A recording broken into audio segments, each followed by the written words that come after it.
আমরা সবাই যাচ্ছি রিসেপশন বাড়িতে। আগে সৌমিতা আর রিকা এগিয়ে গেছে, আমরা পেছনে রয়েছি।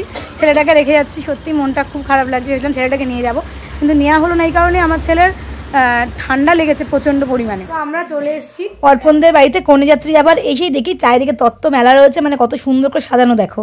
আমাদের টাইমটা অনেকটা অ্যাডভান্স বলেছিল, আমরা অনেক আগে তড়িঘড়ি করে সেজে গুজে ওদের বাড়ি পৌঁছে গেছিলাম। আর বলবেই না কেন বলো, আমরা যখন সাজতে শুরু করি তখন কিন্তু আমরা টাইমের দিকে একদম তাকাই না। মানে সেজে যাচ্ছি তো সেজেই যাচ্ছি, সেজে যাচ্ছি তো সেজেই যাচ্ছি, টাইমের জ্ঞান নেই, কখন গাড়ি ছাড়বে সেটারও একটা ব্যাপার থাকে। এই জন্য আমাদের আগেই বলেছে। আর যখন আমরা এসে তখন কারো সাজা হয়নি। আর রিকা তো একটু রেগে গেছিলো, কিন্তু আমাদের টাইমটা তো কাটাতে হবে, তাই আমরা গল্প করে টাইমটা ঠিক ম্যানেজ করে নিয়েছিলাম। তো আমাদের টাইম দেওয়া হয়েছিল 5টা সময় গাড়ি ছাড়বে। তো আমরা 4টা থেকে 4:30টার মধ্যে এখানে চলে এসেছি। কিন্তু এখন বাজে কটা? 7টা বাজে। তো এখন আমাদের এখান থেকেই বাসটা ছাড়ছে। মানে বুঝতে পারছি আমাদের টাইম কখন দিয়ে ছাড়বো, কখন রেডিও রেখেছে, কখন বাসটা ছাড়বে। তার জন্য দায়ী হচ্ছে এই ছেলেটা চলে যাচ্ছে। এই আমাদের টাইমটা দিয়েছে উল্টো পাল্টা। কিছু বলবি?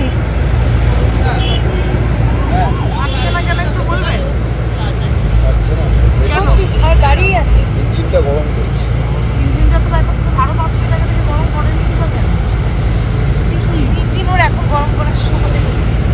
দেরি করে হলেও শেষমেশ কিন্তু আমরা আকাশদের বাড়ি পৌঁছেই গেলাম। আর আমি তো সারা বাস ঘুমোতে এসেছি। আর দেখো কত সুন্দর করে কিন্তু সাজিয়েছে। আর ঢুকে গেলাম, আর ঢুকেই দেখছি সবাই গল্প করছে, কনে আর বর দাঁড়িয়ে আছে, কত সুন্দর লাগছে, কিউট কাপল। এই কিউট কাপলদের সঙ্গে ভাবলাম ফটো তুলবো, কিন্তু এতটা ভিড় যে আমাদের ফটো তোলা হচ্ছে না। আমরা অনেকক্ষণ ওখানে দাঁড়িয়েছিলাম। রিকা আর সৌমিতা তো মানে হেসেই ফেলেছে।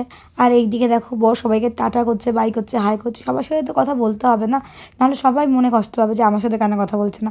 যাই হোক, সবাই ফটো তুলুক। আর এদিকে আমরা গিয়ে স্ন্যাক্স খাই, তাই রিকাকে নিয়ে চটপট নিচে চলে আসলাম। আর এসে আমি ফটাফট কিছু স্ন্যাক্স নিয়ে নিলাম।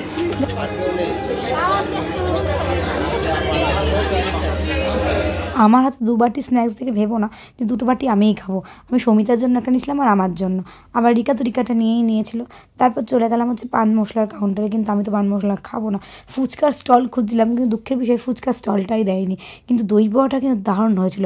প্রথমে আমি খেয়ে টেস্ট করে সৌমিতাকে বললাম তুই একটু খেয়ে দেখ, সত্যি খুব সুন্দর হয়েছে। আর সবাই যে যার মতো ফটো তুলছে, এবং ক্যামেরাম্যান ওদেরকেও ডেকে নিয়ে এসছে ফটো তোলার জন্য। দেখো এক একটা পোজ দেখো, জাস্ট দেখতে থাকো। তারপর চলে আসলাম উপরে মেন কোর্স খেতে। নিচে বেশি আমি একটা স্ন্যাক্স খাইনি, তারপর আমি উপরে চলে আসলাম। আর দেখলাম যে কি হয়েছে মেন কোর্সে। আর দেখছি যে চেয়ার টেবিল ফাঁকা আছে কিনা, আমি আবার দাঁড়িয়ে খেতে পারি না, তাই জন্য আমাকে বসেই খেতে হবে। আর কি আইটেম হয়েছিল তোমাদেরকেও দেখিয়ে দিই। তবে আমি কিন্তু পেছন দিক থেকে শুরু করেছি, আমি বুঝতে পারছিলাম না ফার্স্ট কোথা থেকে শুরু করব, তাই পেছন দিক থেকে যেসব খাবারগুলো তোমাদেরকে দেখাচ্ছি এগুলোই হচ্ছে মানে পরের খাবার। কিন্তু আগে তো স্যালাড দিয়ে শুরু করে, কিন্তু আমি তো করতে পারিনি। আমি তো একটু বললাম কি আগে থেকে শুরু করেছি। আর স্যালাডের কাউন্টারে চলে গেলাম। এই যে স্যালাডের কাউন্টার, পরে গিয়ে আমার চোখে নজরে এসেছে। তার আগে তো আমার মোটামুটি সবগুলো দেখা হয়ে গেছে। আর আমি নিয়েছিলাম একটু মাটন, একটু ফিশ ফ্রাই, তার সাথে হচ্ছে রাইস। আমি এটাই নিয়েছিলাম, আর স্যালাড। এছাড়া আমি কিছু নিইনি, কারণ আমি বেশি কিছু খাই না, তাই নিইনি। কিন্তু খাবার সত্যি খুব দারুণ ছিল, খুবই ভালো ছিল। তবে আমি বিয়েবাড়িতে আসি খাওয়ার জন্য নয়, কিন্তু এই সেজে গুজে আসবো, আমার সাজতে তো খুব ভালো লাগে, সবার সঙ্গে দেখা হবে, এটাই আমার সবথেকে ভালো লাগে। খাওয়া দাওয়া তো অনেক হবে, তবে আমাদের এই কিউট কাপলকে আমাদের তরফ থেকে অনেক আশীর্বাদ, অনেক ভালো। ওদের সামনে দিনগুলো যেন অনেক অনেক মধুময় হয়ে ওঠে। তা আমাদের কমপ্লিট এতদিনের মানে কসরত, যেটাকে বলবো এতদিনের কষ্ট সব নিরাময় হয়ে গেছে। আমরা খুব আনন্দের সহিত আজকে দিনটা পালন করেছি।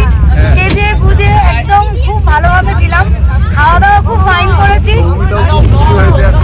হ্যাঁ, সৌমিতার জন্য আমরা এখনো খুশি হইনি, তোমরা খুশি হয়েছো? না আমরাও খুশি হয়েছি। সৌমিতা মনে মনে খুশি হয়েছে, মুখ দিয়ে প্রকাশ করছে না। এটা কিন্তু